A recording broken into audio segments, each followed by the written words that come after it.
buenas tardes, estimados televidentes y radioyentes. Estamos iniciando ya nuestra mesa redonda informativa, comenzando la semana que hoy se estará acercando a los acontecimientos más recientes, tanto en Venezuela como en los Estados Unidos. Particularmente en Venezuela, donde sigue optando la oposición por la opción golpista, que tiene que ver también con artilugios diferentes para hacerlo y tratando también de apoyarse en el no reconocimiento que persiste de la administración norteamericana hacia el gobierno de Nicolás Maduro.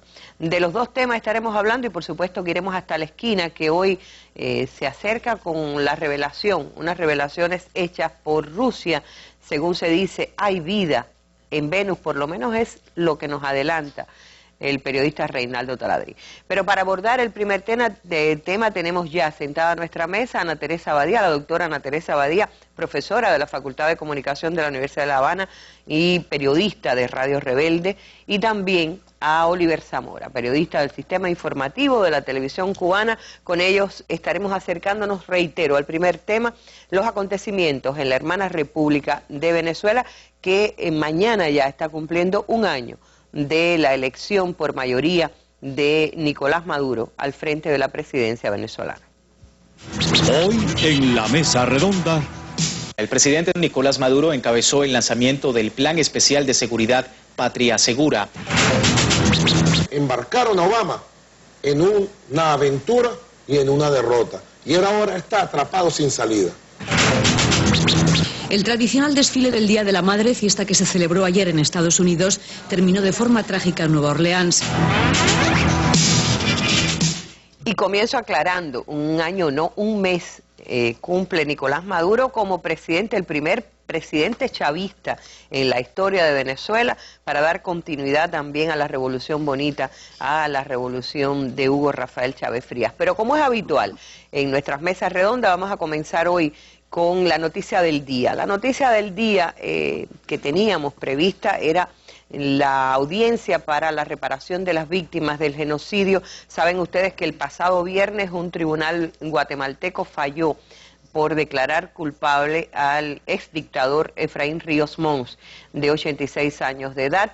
Pero decía la noticia un poco que no es que cambie, sino que se amplía, porque acaba de ser llevado a un hospital de urgencia. Dicen que se descompensó, en lo que esperamos la nota, según la transmitió la cadena Telesur. Les leo lo que ha entrado en el último minuto. Ríos Mons es ingresado de emergencia tras sufrir un desmayo. El expresidente de facto guatemalteco, Efraín Ríos Mons, condenado a 80 años de cárcel por genocidio y otros crímenes de lesa humanidad, fue llevado de urgencia este lunes a un hospital tras sufrir un desmayo en la Corte Suprema de Justicia, donde acudiría a una audiencia sobre reparación a víctimas, informó su abogado defensor Francisco García Gudiel. Según García Gudiel, el militar retirado era trasladado desde el cuartel de Matamoros, en la periferia este de la capital, donde guarda prisión desde el pasado viernes, hacia el tribunal primero de mayor riesgo para participar en la audiencia, en donde se darían a conocer las reparaciones para las víctimas del genocidio.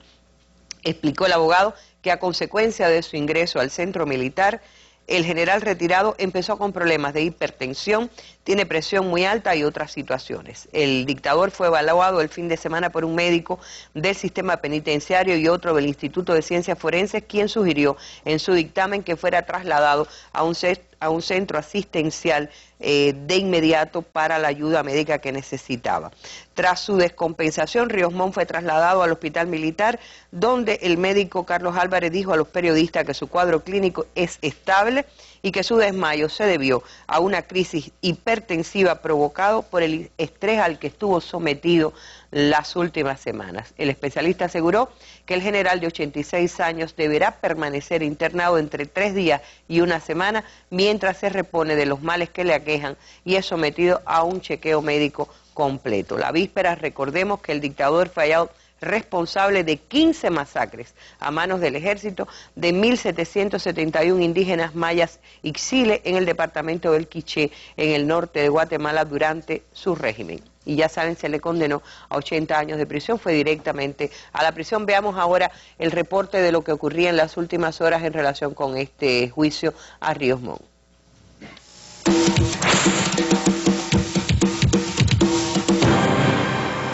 Júbilo, llanto y abrazos, más la espera de 30 años para escuchar una sentencia.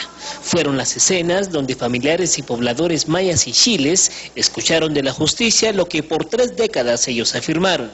Efraín Ríos Montt cometió genocidio. El artículo 376 del Código Penal establece el delito de genocidio, contemplando la pena de 30 a 50 años de prisión. Dentro de ese parámetro, los juzgadores hemos optado por imponer la pena de 50 años de prisión inconmutable. A esta sentencia se sumaron 30 años más de prisión para Ríos Montt por los delitos de deberes contra la humanidad, contra la población maya y xil. En total 80 años de condena que bastan para darle dignidad a los pueblos mayas, aseguraron asistentes a la sentencia.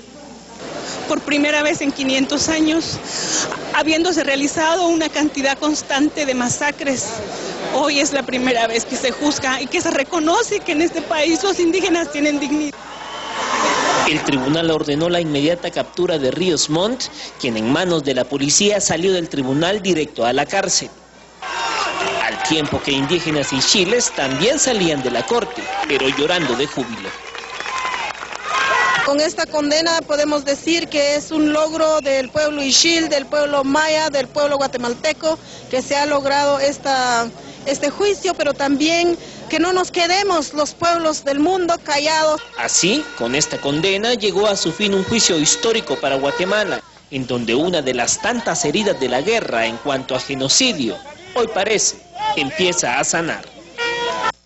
Bueno, ya saben que se desmayó el dictador, que además presumió de sus crímenes en épocas del poder, mientras que aquí tenía otra actitud. Descompensado, Ríos Montt fue llevado a un hospital donde debe permanecer al menos 3 días o una semana. Han dicho los médicos, ya tiene una condena de 80 años y hoy lo que se analizaba era la compensación a las víctimas. Analizada esta noticia de última hora, vamos a entrar ya en nuestro tema del día, comenzando la semana. Acompáñenos.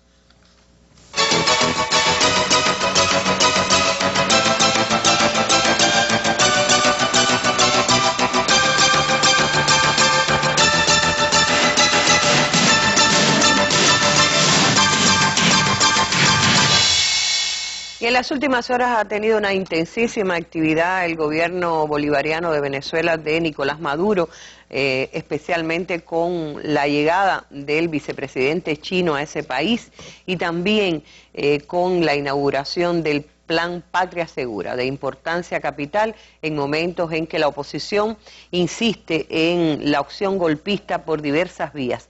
Vamos a ver el reporte de lo que fue esta tarde la inauguración de este Plan Patria Segura para volver entonces y poner el tema sobre la mesa con nuestros analistas. El presidente Nicolás Maduro encabezó el lanzamiento del Plan Especial de Seguridad Patria Segura. Unos 3.000 efectivos de la Fuerza Armada Nacional Bolivariana fueron desplegados en la capital de Venezuela para resguardar la seguridad ciudadana. El plan, que forma parte de la misión A Toda Vida a Venezuela, tiene como objetivo disminuir los índices de inseguridad en ese país. El mandatario venezolano reiteró su compromiso de avanzar en la construcción de una patria segura. Porque estamos comenzando una nueva etapa, un nuevo ciclo, en la lucha por tener un país seguro. Hemos llamado a este plan Patria Seguro. Y forma parte de la gran misión A Toda Vida Venezuela. Estamos trabajando todos los aspectos que tienen que ver con construir un país seguro, de paz, donde se respete la vida, donde se respete con la convivencia solidaria a la comunidad, al ser humano. Importantísimo tema que estaremos analizando solo en minutos, porque ahora me interesaría comenzar con Oliver Zamora comentando lo que fue el acontecimiento la pasada semana. Creo que le dimos seguimiento, la trascendencia de la gira de Maduro por los países del Mercosur, una entidad de integración que Venezuela estaría encabezando a partir de la próxima semana. Sí, del próximo 28 de junio. Bueno, ante todo, próximo mes. Exactamente, de junio. Sí, bueno, ante todo, un saludo a los televidentes y bueno, a las damas que me acompañan en la mesa redonda. Yo pienso que esta gira hay que analizarla desde dos puntos de vista. Un punto de vista económico, obviamente tuvo un marcado carácter económico, pero también desde el punto de vista político, que tiene un valor extraordinario. Desde el punto de vista económico, bueno, hablar de más 51 proyectos se firmaron, o sea, firmó Venezuela tanto con Uruguay como con Brasil y con Argentina, la mayoría de ellos con Argentina, en un momento bastante difícil para Venezuela, porque recordemos que la derecha venezolana, con los apoyos extranjeros de siempre, está tratando de crear una situación de desestabilidad dentro del país, que tiene muchas líneas de acción, una línea de acción política, una línea de acción mediática que ha sido tremenda, pero también una línea económica. O sea, se está tratando de crear un desabastecimiento serio en el país con el objetivo de crear un descontento político y, bueno, de alguna manera crear una situación de implosión, ¿no?, del propio proceso.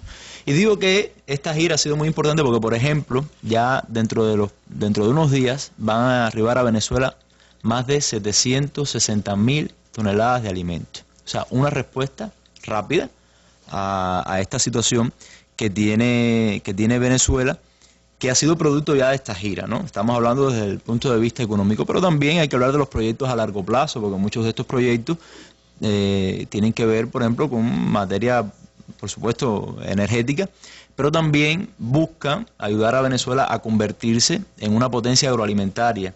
Recordemos que esto es una de las aspiraciones desde hace años de la Revolución Bolivariana, una aspiración del propio líder de la Revolución, Hugo Chávez, y que se busca de que Argentina y Brasil, dos países grandes productores de alimentos, ayuden a Venezuela, no solamente en la tecnología para producir alimentos como tal, sino también en todo lo que tiene que ver con las maquinarias agrícolas, etcétera.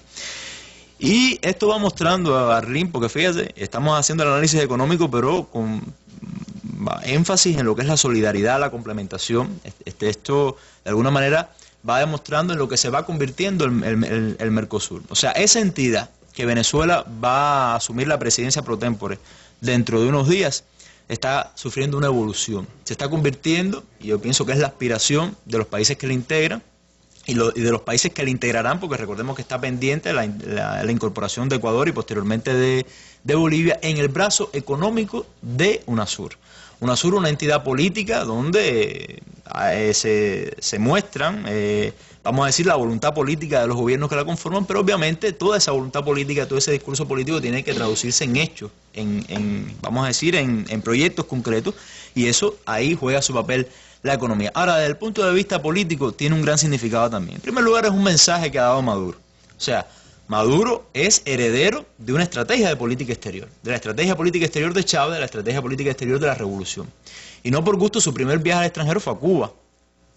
Después, la cumbre de Petrocaribe, vamos a decir, un proyecto simbólico, cargado de simbolismo de la Revolución Bolivariana, y después esta gira por estos países, que también ha significado un respaldo a la gestión de Maduro. En esta coyuntura difícil, ya hablé anteriormente de la estrategia, de los objetivos de esa oposición, se le da un espaldarazo a Maduro, un apoyo, o sea, el apoyo de la región. Y eso tiene que ver con algo que he dicho en otras mesas redondas. No puede existir un proyecto individual, o sea, nacional, si no hay un proyecto regional, porque uno se complementa con el otro, obviamente. Bueno, pero fíjate, Timerman, el canciller argentino, decía que era absolutamente histórico y trascendente la presidencia de Venezuela en Mercosur, el periodo que se inaugura el 28 de junio.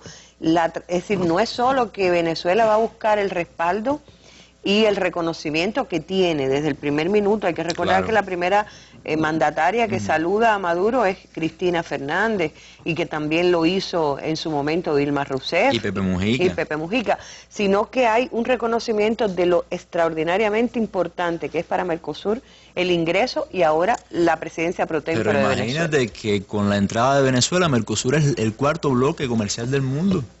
Y cuando se sume Bolivia y cuando se sume Ecuador, que son dos países pequeños, pero que también tienen mucho que aportar desde el punto de vista de recursos naturales, tendrá más peso Y Venezuela es un núcleo duro de los cambios progresistas que se están haciendo en la región. O sea, va a garantizar de alguna manera en su presidencia pro tempore que ese camino político, esa visión política no se pierda, que sí podría pasar. Bueno, estamos hablando de que la mayoría de los países están gobernados por gobiernos progresistas, pero de alguna manera Venezuela con esa, vamos a decir, revolución profunda lo garantiza. Y hay otro tema que yo quisiera, o sea, no perder de vista. Antes que salgas de Mercosur, no es un dato menor que muchos relacionaban el golpe de Estado parlamentario contra Lugo en Paraguay en su momento con el empeño imperial de no permitir el ingreso de Venezuela porque sabía lo que podía significar en materia de integración una Venezuela dentro de Mercosur. Claro, pero mira en lo que ha venido la historia, o sea, la historia reciente. Ahora, yo creo que también debido a la respuesta que le dio el propio Mercosur a los sucesos en Paraguay, ahora vemos un gobierno de derecha en Paraguay que quiere incorporarse a Mercosur, que quiere incorporarse a UNASUR y ahora busca el respaldo de Venezuela. Y hay otro tema también que es muy importante no perder de vista en el análisis de esta gira. Yo recuerdo, por ejemplo, que el presidente Chávez siempre hacía mucho énfasis en la creación de un eje, Caracas, Brasilia, Buenos Aires. Estamos hablando de, por un lado, las dos economías de trascendencia internacional. Brasil es miembro del BRIC, de las 5 grandes economías emergentes, y bueno, Argentina en menor medida también, forma parte incluso del G20, y Venezuela con sus grandes potencialidades en cuanto a recursos naturales. Y ese eje era precisamente para darle más cuerpo a esa integración regional, a esa integración de Sudamérica, porque son los países que más posibilidades tienen de, por ejemplo, financiar proyectos, de infraestructura, de darle, vamos a decir, una materialización a esos proyectos de integración. Claro, yo creo que es importantísimo este tema y bueno, Ana Teresa Badía la invitamos especialmente a esta mesa porque en los días que analizábamos el intento de reiterar otro golpe en abril, otro golpe fascista contra la revolución bolivariana en Venezuela, estaba Ana Teresa por Venezuela y queremos que nos comente un poquito de lo que se vivió en aquel momento y perdura todavía hoy porque tengo ahí un fragmento de lo que fue la entrevista concedida por el presidente venezolano a Patricia Villegas, presidenta del canal Telesur, en las últimas horas también, que tiene que ver con la respuesta soberana de Venezuela a algunas sugerencias, a algunas injerencias de los Estados Unidos que no se han limitado a no reconocer al gobierno de Maduro explícitamente, sino que además han mandado advertencias y sugerencias desde el norte. Luego vamos a comentar con Ana Teresa. Yo creo que están cometiendo un error grave, uno más en su política hacia América Latina. Creo que convencieron a Obama de lanzarse en esta aventura de desconocer las elecciones en Venezuela. Y le prometieron que yo iba a ser derrocado en 24 horas, 48 horas. O que iba a haber una crisis de violencia en el país, se iba a pronunciar la Fuerza Armada, que la derecha contaba con la mayoría de la Fuerza Armada, etcétera, etcétera. No es así. Nuestro pueblo quiere paz. Y nosotros hemos garantizado paz. Entonces embarcaron a Obama en una aventura y en una derrota. Y él ahora está atrapado sin salida. Por allí un funcionario, no recuerdo el nombre, Fletcher creo que se llama, llegó a reconocer en una entrevista donde un periodista le preguntó 50 veces, ¿pero ustedes reconocen a Nicolás Maduro? Y el funcionario después muchas veces dijo, sí, lo reconocemos y estamos trabajando con él. Eso lo taparon los medios. Pero en todo caso, creo que desde el punto de vista de los Estados Unidos están cometiendo un error tremendo. Porque Venezuela juega un papel de liderazgo en América Latina, respetada en América Latina y en el mundo. Nosotros vamos para Rusia en unos días. Acabamos hace una semana, Patricia, de reunir aquí a 18 estados del Caribe, Petrocaribe, 18 estados. En relaciones decidimos crear la zona económica Petrocaribe, una declaración de apoyo al gobierno y al pueblo venezolano contundente. Acabamos de ir para Mercosur, CELAC, UNASUR. Creo que es una aventura que le salió mal a quienes le impusieron o llamaron la atención de Obama para que se metiera en esta aventura. Ellos seguramente le dijeron, no tienen dividida la Fuerza Armada. No, eran 2 o 3 generales que fueron detenidos y estaban bajo investigación y bajo la justicia militar. ¿Usted le lanzaría un mensaje al presidente Obama en esta entrevista con Telesur? Yo creo que no hay que perder el tiempo realmente, lo digo con sinceridad, porque creo que Obama está atrapado en los factores de poder del Pentágono, la CIA. Creo que la ultraderecha tiene una gran capacidad para imponer sus políticas hacia el continente latinoamericano. Y ellos tienen un objetivo. Ellos dijeron, si Chávez desaparece, es el momento de destruir la revolución bolivariana. Y no van a retroceder en eso. Así que sería una estupidez de mi parte decirle, Obama, rectifica. No, no va a rectificar, sencillamente. Ellos van a ir a fondo, van a ir a fondo. Y hay una derecha que cree que puede salir de mí, en lo físico inclusive, en lo físico. Sería una locura realmente que ellos lo intentaran. Fíjate que la respuesta que tuvo los movimientos sociales en toda Sudamérica donde fui, en Argentina empezaron... Por ahí tenemos algunas imágenes de... Empezaron a gritar una consigna que a mí me impresionó mucho de toda la delegación venezolana. Si se meten con Maduro y le hacen algo, aquí se armará un quilombo. Esa no es la consigna, pero más o menos lo que decía. Y yo he recibido mensajes de pueblos árabes, de pueblos musulmanes, de pueblos del África, de solidaridad, pero también mensajes muy puntuales. Si te hacen algo a ti, Maduro, y tratan de destruir la revolución bolivariana de esa forma, bueno, este mundo se incendiará. He recibido mensajes de gente muy seria, no vayan a creer que yo estoy aquí especulando, de gente muy seria en el mundo, y no es lo que queremos. Nosotros queremos es paz, respeto. No se puede desestimar el peso que tiene que la principal potencia militar, industrial, económica del mundo desconozca, como ha desconocido hasta ahora, al presidente venezolano electo que venció en las urnas. Estrecho margen, acá, ¿cuántos no han vencido con estrecho margen en todo el mundo, en la propia historia de los Estados Unidos? Pero esta entrevista que concedía Nicolás Maduro a Patricia Villegas el fin de semana me parece muy importante, Anita, para retomar el tiempo en que estuviste lejos y que nos puedas contar lo que viviste allí en materia de estímulo al fascismo que no ha pasado en sus intentos de golpe en Venezuela. Bueno, muy buenas noches y los saludos. Yo creo que de lo primero que hay que partir es que la amenaza está latente.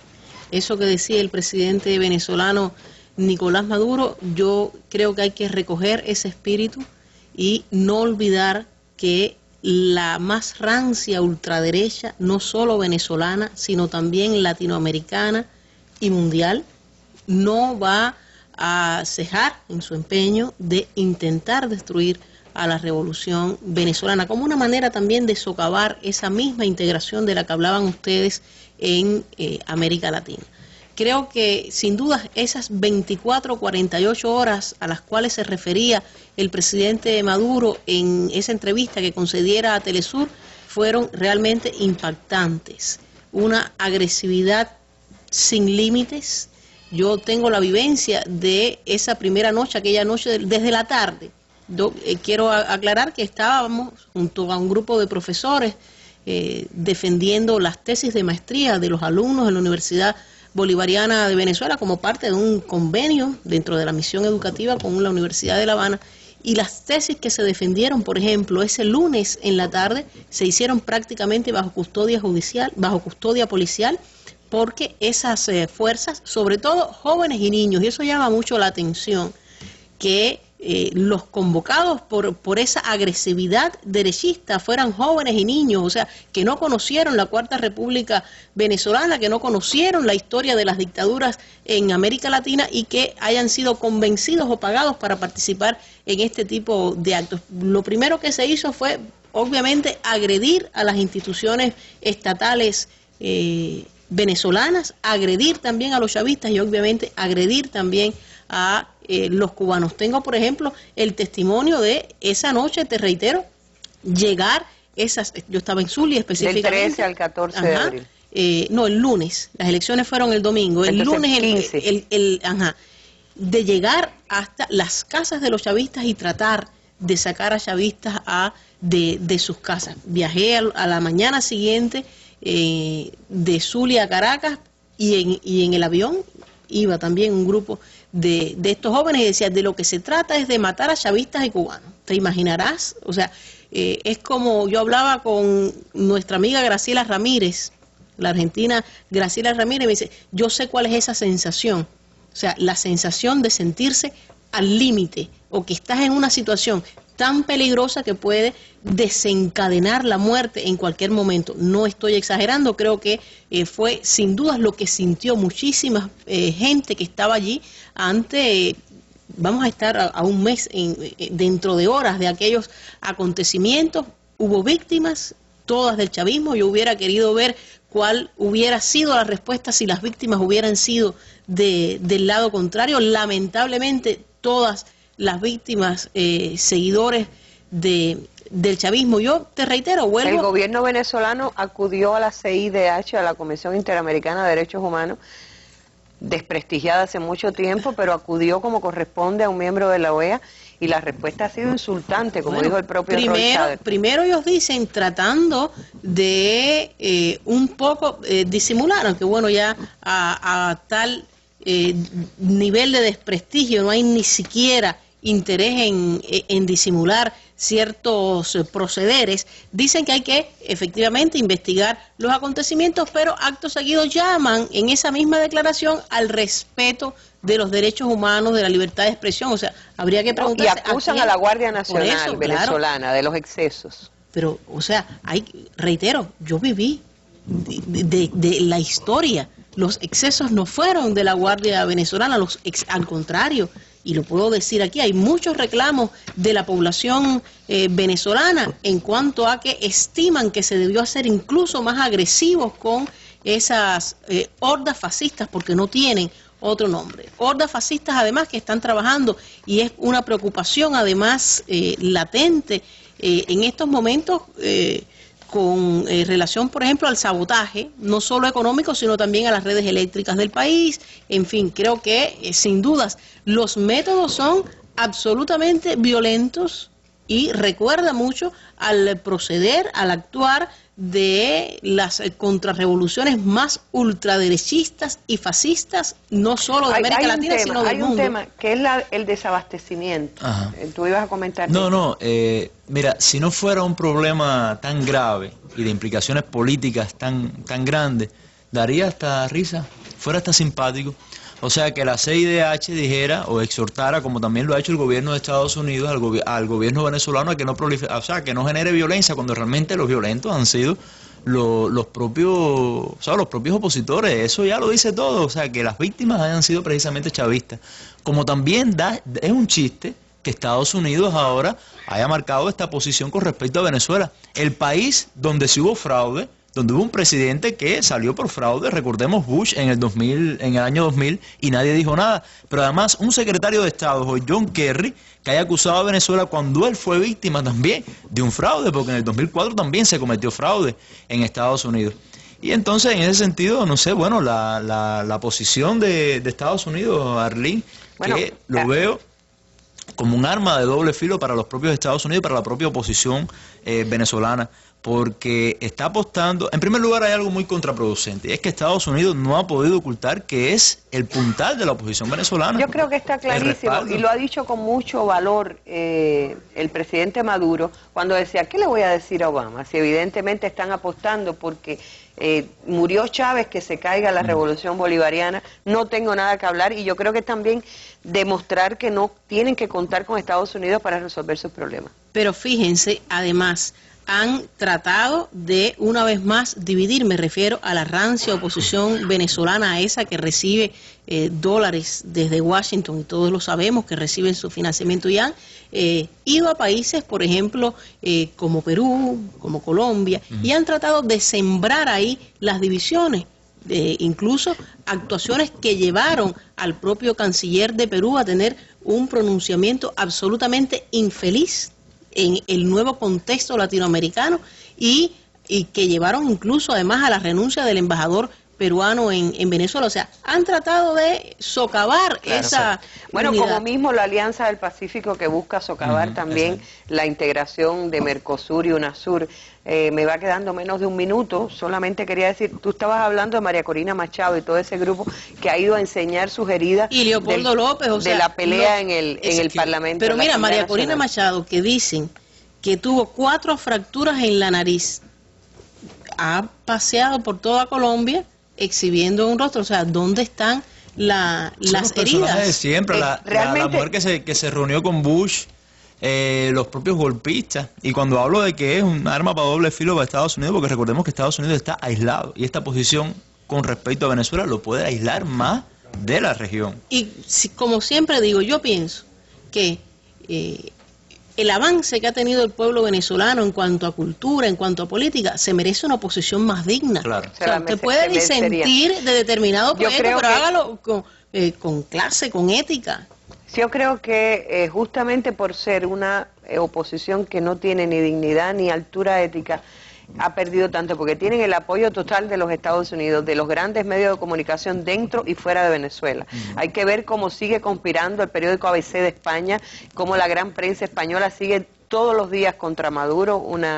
Y el tema, yo lo que quería finalmente, antes de pasar a la esquina que está Taladrí esperando, sí comentar una cosa, Anita, que es que en la política de desabastecimiento, tú decías, nos recuerda un poquito a lo que ocurrió en Chile y a lo que ocurrió en otras realidades que después se impuso el fascismo. Son modos de golpes, tipos de golpes que socavan buscan socavar la autoridad del gobierno. La misma asfixia económica que han aplicado a Cuba durante tantos años. Yo creo, por último, que hay que estar muy pendientes a lo que suceda mañana en cuanto a la reunión que ha anunciado el presidente Nicolás Maduro con Lorenzo Mendoza, el presidente de Alimentos Polar. Alimentos Polar, entre otras cosas, produce obviamente la harina pan, esencial para el consumo de arepas, algo básico en la dieta venezolana y que es parte del sabotaje económico que tiene lugar en estos momentos en el país y de ese desabastecimiento. Que no es primera vez tampoco, a Chávez tampoco es primera vez. Claro.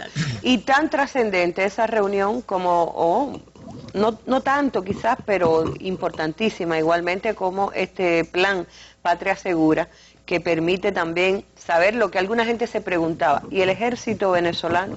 Bueno, pues va a cuidar las calles venezolanas y la seguridad venezolana.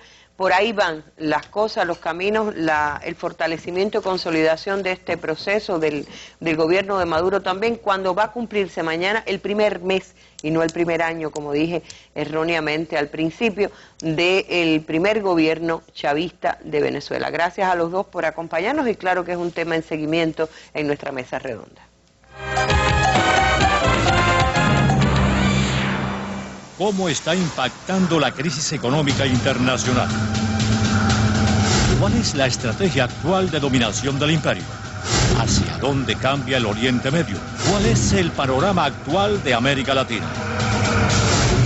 ¿Está en crisis el modelo de Unión Europea? Análisis, opiniones, imágenes sobre estos y otros importantes temas internacionales, usted los encontrará en la Mesa Redonda. Acompáñenos cada día a las 7 de la noche.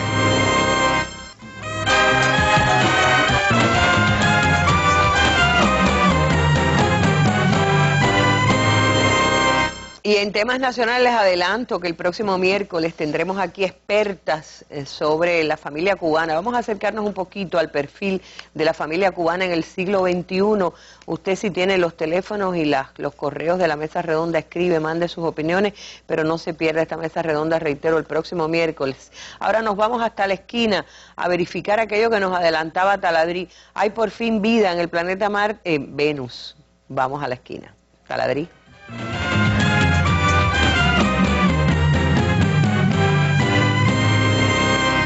Efectivamente, muy buenas tardes y bienvenido a la sección La Esquina. Hoy vamos a tener como tema la respuesta a otra pregunta. Resulta ser que se ha buscado mucha vida inteligente en Marte, han aparecido planetas nuevos, etc. Pero ahora un nuevo misterio, pero este misterio hacia el pasado. Resulta ser que parece, según un artículo publicado en Rusia, que existe vida inteligente o se conoció de vida inteligente, ¿saben dónde? En Venus, no en Marte, en Venus. ¿De qué se trata la historia?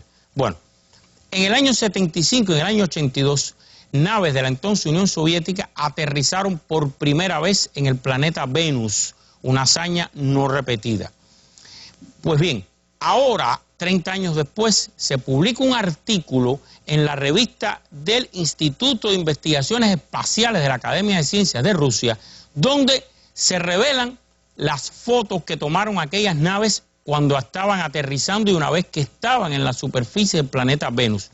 Y a partir de lo que está en estas fotos se ha desatado la polémica. Voy a citar algunos fragmentos muy breves del artículo que publicado en Rusia hace poco ha provocado esta polémica. Dice este artículo, y van a empezar a ver en pantalla las fotos famosas tomadas en Venus que provocan esta polémica. Cito el artículo.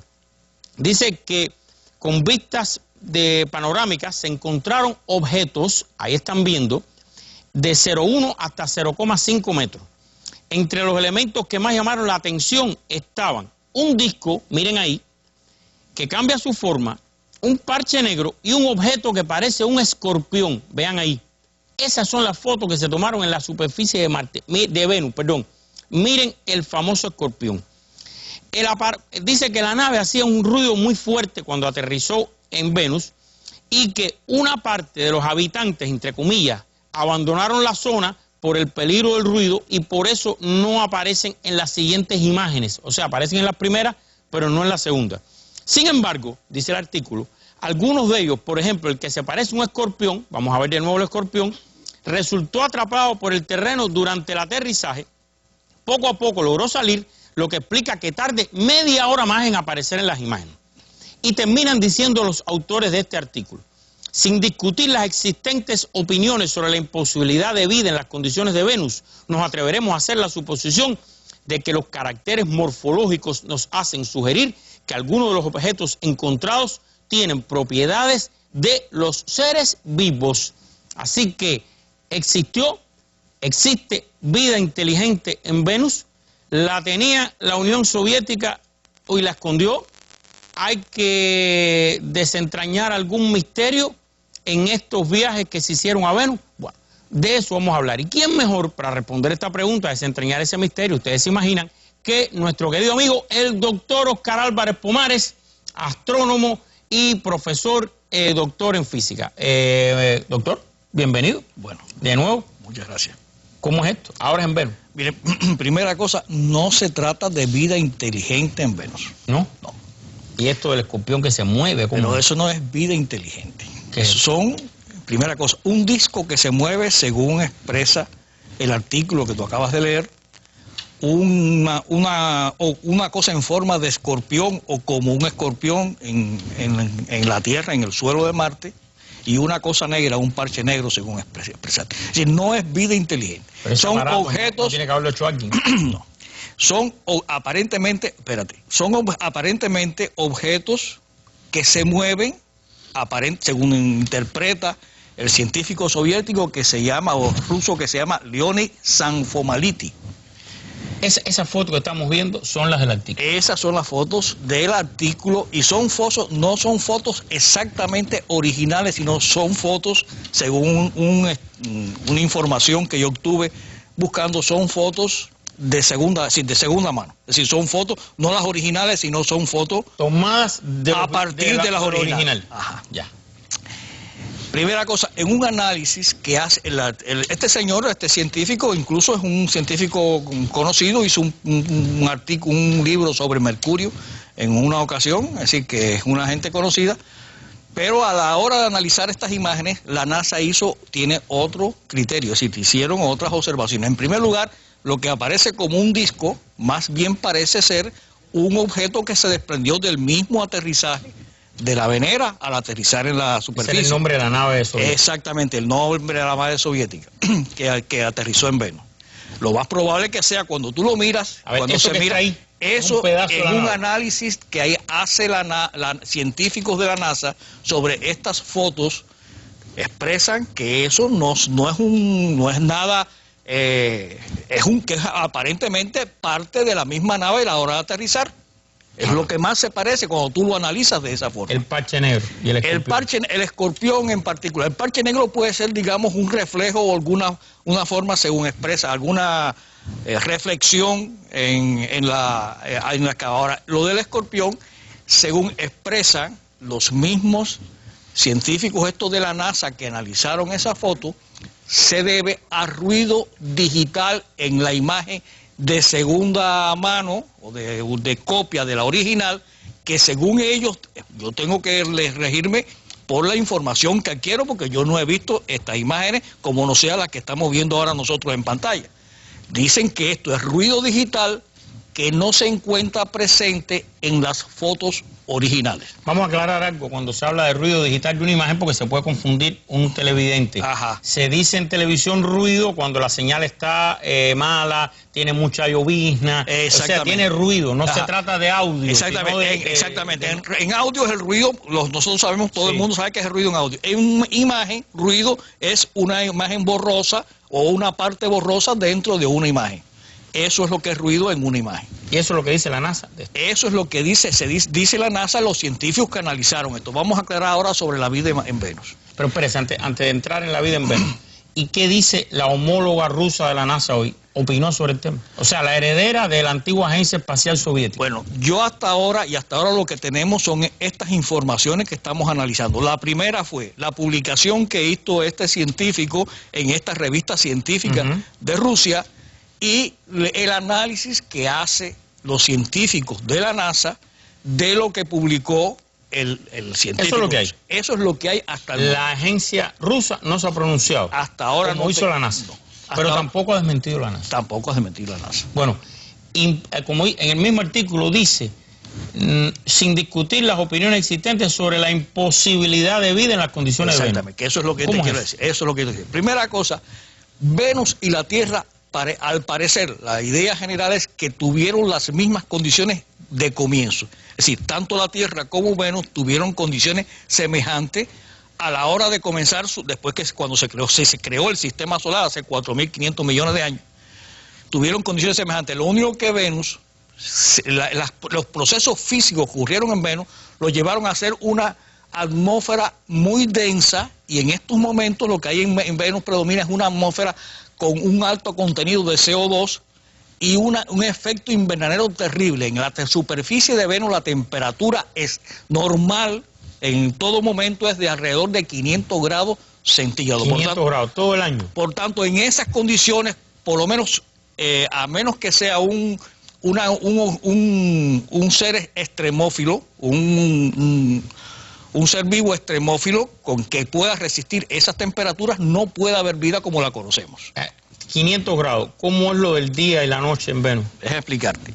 Primero, es decir, en la superficie es muy difícil que haya vida. Ahora bien, en las capas superiores de la atmósfera, hace mucho tiempo que se considera que pudiera haber algún tipo de bacteria que produjera una reacción, porque se observan residuos de algo que pudiera ser residuos de un ente vivo, de una bacteria o de un componente vivo que dé este tipo de residuos. O sea, que pudiera ser que exista en las capas superiores de la atmósfera. Capas superiores de la atmósfera. Exactamente, en capas superiores de la atmósfera, una altura, no sé, de 10 kilómetros o algo por el estilo. Alguna forma de vida. Alguna forma de vida. Eso siempre se ha barajado. Ahora, no hay ningún registro de vida ni en Venus, ni en Marte, ni en ningún otro sistema, en otro planeta del que conozcamos nosotros. Y no puede ser que la antigua Unión Soviética, hoy Rusia, lo tenga y no lo quiera compartir, lo tenga secreto.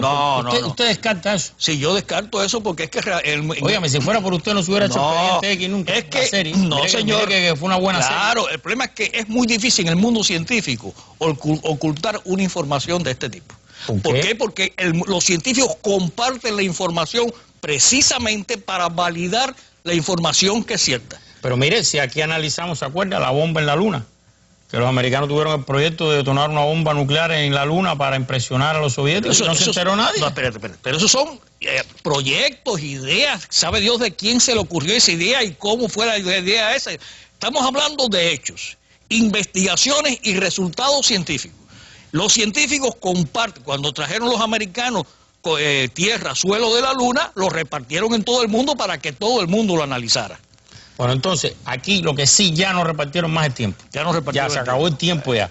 En resumen, según la NASA, esto es un pedazo de nave y ruido en la imagen. Y ruido en la imagen y además porque tampoco... Pero los rusos no se han pronunciado. Te quiero recordar cualquier, ¿cómo se llama? Óigame que no van a hacer ruido afirmación extraordinaria, requiere evidencia extraordinaria y esto es solamente una versión de algo que vio un científico. O sea, pero usted no cree que los rusos mañana puedan decir que sí. Y que tenían una forma de vida en un laboratorio. Bueno, es una... No lo creo, pero de todas maneras sería conveniente ver qué responde Rusia sobre lo que dice la NASA de esto que vio. Bueno, para terminar, Pero en el mundo científico se hace esa discusión. No hay nada. Para terminar, un reto. Usted vio que ahora apareció en Atacama, en Chile, de este tamaño más o menos, ¿no? Un ser vivo que dicen que tiene el ADN humano y la cabeza grande, y que entonces eso quiere... Es más o menos la película Prometeo, que vino y se desarrolló la vida en la Tierra así, en panspermia, en la pampermia y todo aquello. Hacerte el reto para otra esquina para explicar qué cosa era el animalito. Cuando tú quieras. Animalito, ser humano, extraterrestre, lo que sea. Cuando quiera estamos aquí. Es de este tamaño más o menos, ¿no? Sí, es chiquito. Chiquito, tiene cabeza, esqueleto, respira, el ADN dice que es humano. No, no es que respire. No, vamos a dejarlo para el otro programa. Bueno, muchísimas gracias, doctor Oscar Álvarez Pomares, por habernos ayudado a desentrañar este misterio que no sé si está del todo desentrañado, el de Venus. La vida en Venus todavía se está investigando. Sí, todavía ahí no vamos a ir. Pero eso no. Pero ahí no va. En Marte sí empezamos a hablar de las primeras colonias, las primeras gente que quiere ir. Sí. Pero aquí no. Sí, ahí no. 500 grados. Se acabó la esquina. Muchísimas gracias. Y ustedes, amigos televidentes, terminamos este tema. No está cerrado y tenemos el reto para otro de esta especialidad. Así que muchas gracias y regreso a la mesa.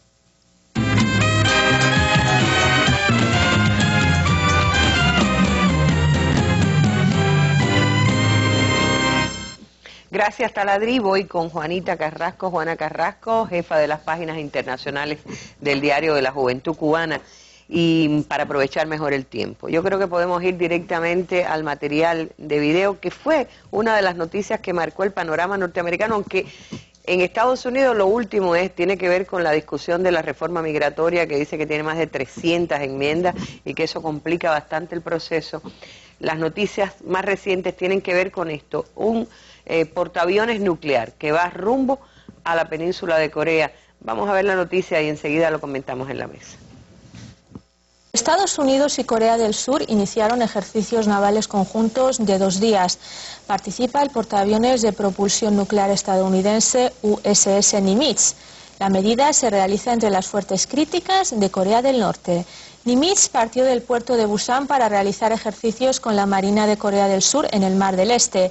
Corea del Norte calificó la llegada del portaaviones estadounidenses una abierta amenaza y un chantaje.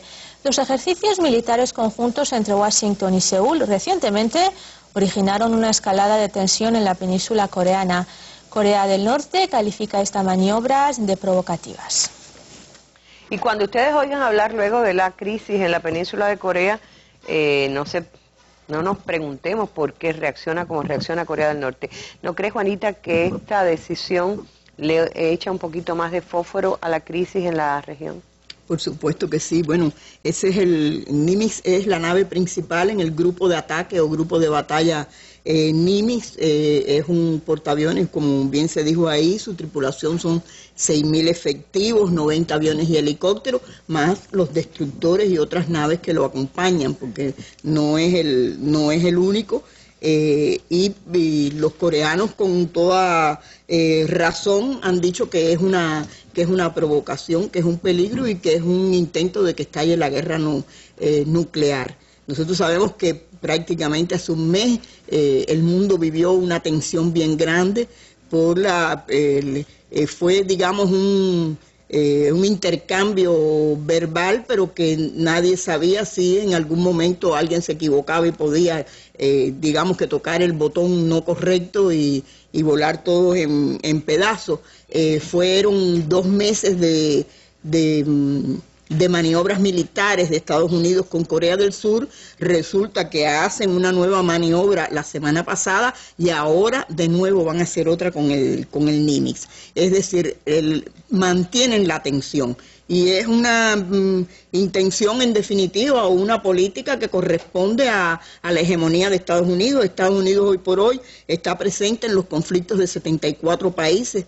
No es poco esto. Hay algunos que lo sabemos de sobra, son Irak, Afganistán, ¿no? Yemen, Somalia, pero hay muchos otros. Ahí está el Africón en los 54 o intentando estar presente en los 54 países africanos. Ahí están los drones con sus asesinatos selectivos, y digo selectivos entre comillas, porque sabemos que junto con el supuesto terrorista que quieren eliminar, que ejecutan extrajudicialmente, porque son ejecuciones extrajudiciales. Sabemos que también mueren, bueno, pues la familia, los vecinos, los que estén alrededor, y esa es una de las situaciones. Y ahora, sí, pero yo quería, porque además coincide, otra noticia relacionada con estos temas, en el fin de semana tiene que ver con que Estados Unidos y Rusia han decidido reunirse para poner fin al conflicto, o buscar una solución al tema sirio. Digo yo, ¿cómo puede participar Estados Unidos? Se ha dicho de entrada ya que quiere que salga, y le ha puesto como condición que salga Bashar al-Assad. Y lo sigue diciendo, y Obama acaba de hacer una declaración y dice que esa reunión que va a ser en las próximas semanas en Ginebra, no se ha puesto fecha todavía fija, dice que va a tratar sobre un cuerpo de transición que pueda tener la potestad o el poder o tomar el poder después de la caída de Bashar al-Assad. Es decir, lo siguen manteniendo, igual que Rusia, por supuesto, no está de acuerdo con que haya una precondición, pero bueno, se van a sentar. El problema es que es un conflicto que lleva ya 2 años, que se dice que ha costado la vida de 70.000 sirios, que además los grupos armados de la oposición, no pocos de ellos integrados por mercenarios de la zona, de la región, de otros lugares, se sabe que tienen algunos de ellos vínculos con los terroristas de Al-Qaeda,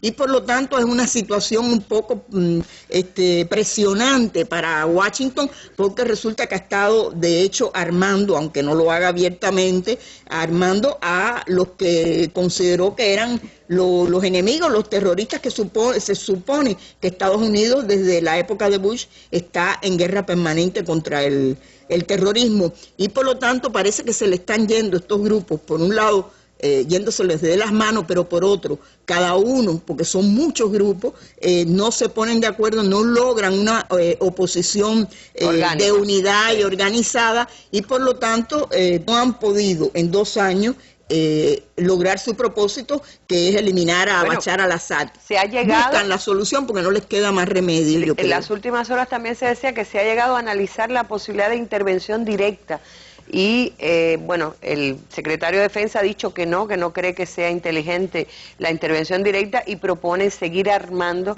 abiertamente a la llamada oposición. Esa es otra de las variantes que se han dado. Recordemos que en todos estos en las últimas semanas se ha estado hablando ya de las armas químicas en esta guerra. Acuérdense que así se inició la guerra de Irak como pretexto, pero el problema es que también los primeros que denunciaron la presencia de armas químicas fue precisamente el gobierno de Bashar al-Assad.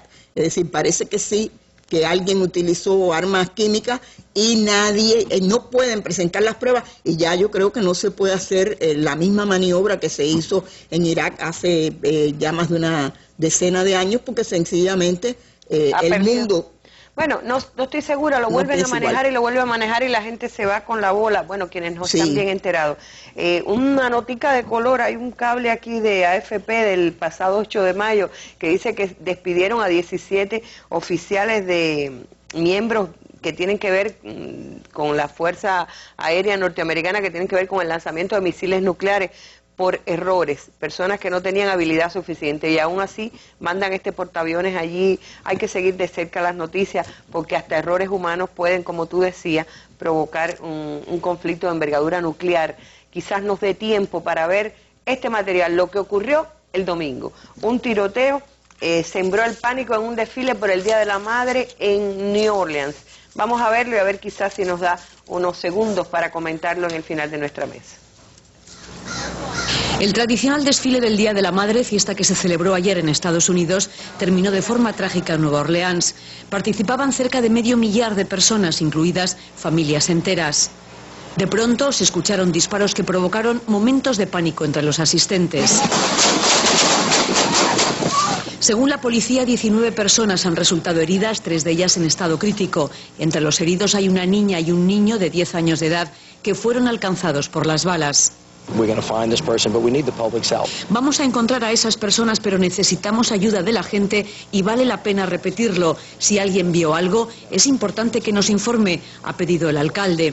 El FBI ha descartado que se trate de un acto terrorista y asegura que todo parece indicar que ha sido un incidente de violencia callejera y que podrían haber disparado varias personas. Parece que por alguna razón comenzaron a disparar contra la multitud. Necesitamos que nos llamen para ayudar a llegar al fondo de la investigación, ha dicho el jefe de la policía de Nueva Orleans. La policía ha señalado además que vio a 3 sospechosos huir de la escena del crimen, pero no hay más datos. El incidente ha ocurrido en una zona con familias de bajos ingresos, donde, según la policía, ha aumentado la criminalidad en los últimos años. Menos de un minuto, Juanita. La discusión de la reforma migratoria parece que está...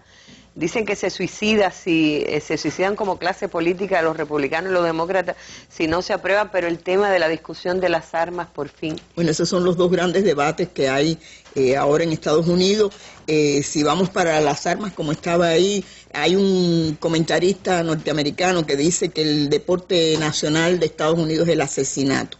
Y bueno, hay algunos de los acontecimientos estos que parecen realmente darle, o lamentablemente darle la razón. Ocurrió lo del Día de las Madres. El sábado un niño de 8 años mató a otro de 5 porque encontró un rifle del padre, supongo yo, en la casa, y sencillamente jugaron y así fue.